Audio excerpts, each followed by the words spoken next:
The latest effort by the United States to intimidate China in the South China Sea almost proves the point that the U.S., number one, is ahistorical because the claims that are being presented against China now are invalid against the things that the U.S. signed off on at the end of World War II, but also obviously intended to pressure China to behave in a certain way in one way or another because they're surrounding them with military assets from the Korean Peninsula all the way through the South China Sea to India. It's the same treatment, by the way, that the United States is affording Russia from the Baltics to the Black Sea.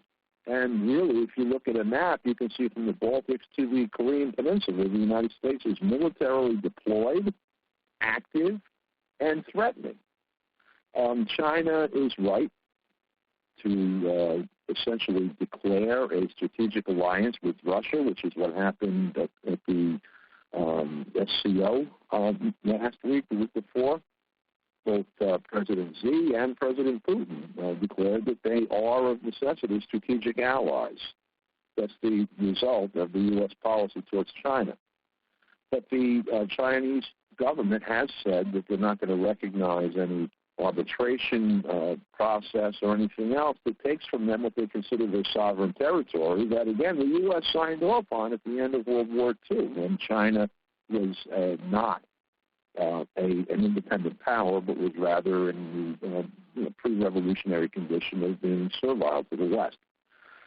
China's economy is huge. They have a great deal of influence in terms of soft power around the world. This is something that is outside of the control of the elite in the United States, and so this is the method that's being used to pressure them, to punish them, to attempt to rein them in.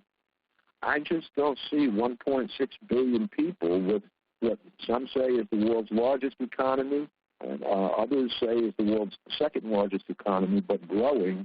I don't see them kowtowing to Washington, no matter how many ships they deploy there. What frightens me is the idea that people in Washington are pushing so hard on both Russia and China that the leadership in those two countries, which both, by the way, have nuclear weapons, may see no alternative to war. And if that happens, regardless of who fires the first shot, we're all in real trouble.